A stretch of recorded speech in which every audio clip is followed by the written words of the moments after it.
Election commission ने हमें ये कहने की इजाजत दीजिए अपनी जिम्मेदारी पूरी नहीं की है, और जब उसके जानिब से इस कोताही पर हमने उसके सामने जाकर इंसाफ मांगा है और उनकी नजर उनकी इस कोताही पे डाली है, तो उन्होंने कभी भी संजीदगी के साथ हमारे इस एतराफ को पर ये इस एतराज पर यह एतराफ नहीं किया कि हमसे गलती हो गई है और हम अपनी गलती को दुरुस्त करेंगे। हमें अदालतों ने भी कहा कि इंसाफ मांगने के लिए आप सूबाई हुकूमत और इलेक्शन कमीशन के पास जाएं। आप बताएं कि ऐसा बल्दियाती इंतखाब जिसमें ना वोटर लिस्ट सही है, ना हल्का बंदी सही है, ना ही इंतजामात मुकम्मल हैं, उसमें किसको जितवाने की ये साजिश और कोशिश है। जहां तक हुकूमत में रहकर हम आपके हक राय दही को महफूज रखने की कोशिश करते रहे, हमने की। हम हुकूमत में थे और अब हमने अपनी सियासी ताकत के साथ और सियासी दबाव के साथ सूबाई हुकूमत को भी कायल किया कि वो अपनी आईनी जिम्मेदारी पूरी करे। इस हवाले से उन्होंने कई आर्टिकल के साथ इलेक्शन कमीशन को ये बताने और जताने की ज़रूरत महसूस की और याद दिलाया कि आपको हल्का बंदियों के हवाले से दोबारा नज़रसानी करनी चाहिए। आज 15 जनवरी है। आज के दिन तक हम इंतज़ार करते रहे। आप खुद गवाह हैं।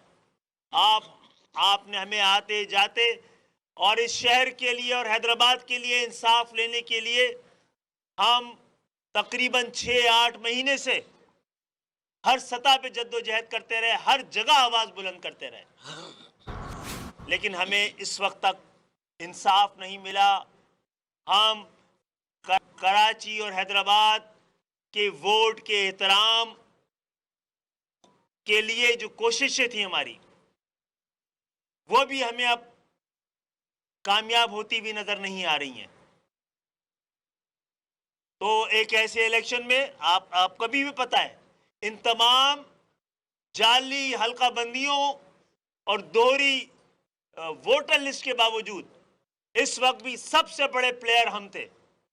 इस वक्त भी हमारा वोटर इतनी बड़ी तादाद में था कि जिस तरह सूबा वफाकी हुकूमत हमारी मदद के बगैर नहीं बन सकती थी, यहाँ का बल्दिया भी हमारी मदद के बगैर नहीं बन सकता था। लेकिन हमारा मतमाए नज़र, हमारी कोशिशें मेयर के लिए नहीं है, इस शहर की सही नुमाइंदगी के लिए हमने कोशिशें की थी। इलेक्शन कमीशन ने हमारी बात नहीं सुनी। मुझे ऐसा लगता है कि MQM को और महाजर कौम को और सिंध के शहरी इलाकों को दीवार से लगाने और दीवार में चुनवाने के लिए कोई कौमी इत्तेफाक राय मौजूद है। कोई ऐसा कौमी इत्तेफाक राय है कि ऐसी आवाज़ को, जो मिडिल क्लास की आवाज़ है, ऐसी आवाज़ जो तहरीक पाकिस्तान की बाज़गश्त है, उसको आवाज़ को दबाया जा सके। लिहाजा आप सब की मौजूदगी में हम इंसाफ ना मिलने पर, इलेक्शन कमीशन के रवैये पर और बेहिसी पर हम एहतजाजन कल के इंतखाब से, आज के इंतखाब से दस्तबरदार हो रहे हैं और तमाम जमहूरियत पसंद लोगों, कराची की शहरियों, महाजरों, पंजाबी, पठानों, सिंधियों, बलोचियों, सराइकियों को, तमाम हक परस्तों से कराची और हैदराबाद के सबसे दरख्वास्त करते हैं, अपील करते हैं कि यही वक्त है कि अपने हक के लिए खड़ी होइए।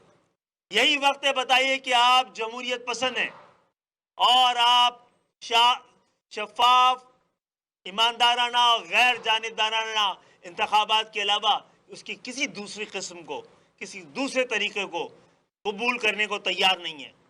कल अपने घर पे बैठकर हमारे इस एहतजाजी दस्तबरदारी का साथ दीजिए। आप भी दस्तबरदार हों वोट देने के हक से, क्योंकि आपके वोट को सही तौर पे गिना ही नहीं जाएगा।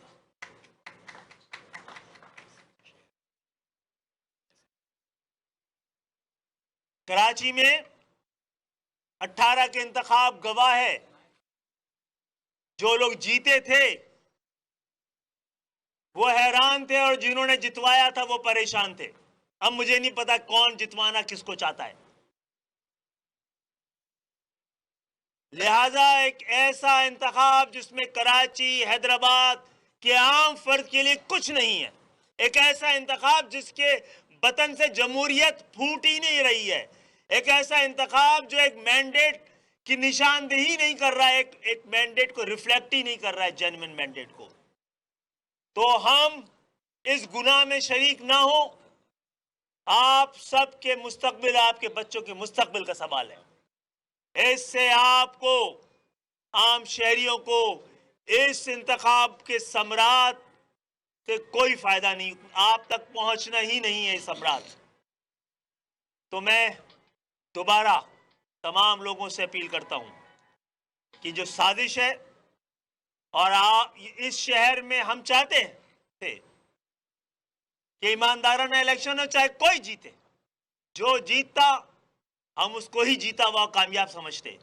इंतखाबात में कामयाब होने के लिए कोशिशें करना इस सब का हक है, लेकिन इंतखाबात छीनने की किसी को इजाजत नहीं दी जा सकती है। तो हम एहतिजाजन दस्तबरदार हो रहे हैं और कल के इंतखाब को, कल के इलेक्शन को हम इलेक्शन तस्लीम करते नहीं हैं। इसके खिलाफ आवाज बुलंद करते रहेंगे। हम जाकर कल से ही अवामी राय को मुज्तमे करेंगे, अपने लोगों को खड़ा करेंगे और बताएंगे कि ये इंतखाब आपके खिलाफ एक साजिश है। डॉक्टर साहब ये बता दें कि ये आपने ये फैसला जो किया है, इससे ये नहीं कि आपने दूसरों के लिए मैदान जो है वो खुला छोड़ा है। अगर आप रहते इसमें तो फिर मुकाबला तो होता, कम से कम ये तो जनाब, जीतना महज अवाम को हरा के जीतना, उसूल हार कर इंतखाब जीतने वाले हम नहीं है जनाब। जब हमने 93 में बाइकाट किया था कौमी असेंबली का, और कौमी असेंबली में एक बंदा हमारा नहीं था, हमारी आवाज को फिर भी कोई दबा नहीं सका। और जिन लोगों ने 93 के इंतखाबात में इसके बावजूद हिस्सा लिया, वो तारीख का हिस्सा बन गए। जहां से हमने 1,47,000 वोट लिया, कराची के एक नामी ग्रामी एहतराम के काबिल जो उम्मीदवार सामने खड़े थे, वो 17,000 वोटों से एमएनए बने। वो असेंबली में जाके एक दिन बात नहीं कर सके। वो वोटों से तो जीत गए, लेकिन इखलाक के तौर पे वो हार गए सारे लोग। और अब भी जो लोग इंतखाबात में खड़े होंगे, इखलाकी तौर पे वो इंतखाबात हारे हुए लोग हैं। 2000 दूसरा ये है, जो भी अब कराची में मेयर आएगा एमक्यूएम की खैरात पे आएगा।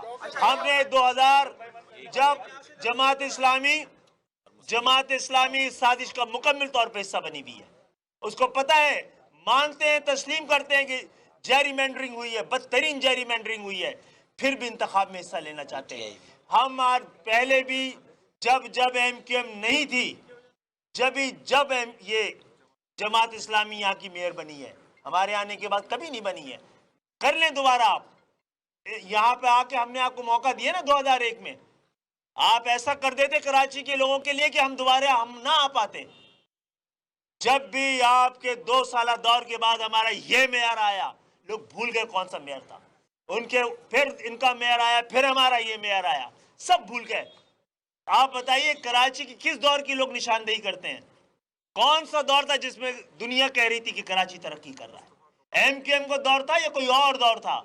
इससे पहले भी जिस दौर में 28 साल के एक मेयर ने तमाम तर नामसायद हालात और उसके बावजूद वर्ल्ड बैंक से पहला मास ट्रांजिट पूरे साउथ ईस्ट एशिया के हमारे दौर में बना है। तो जनाब, आप हमारा इंतजार कीजिए। ये इंतखाबात और इसके नतायज ये शहर कबूल नहीं करेगा। शहर के असल वारिस दोबारा वापस आएंगे।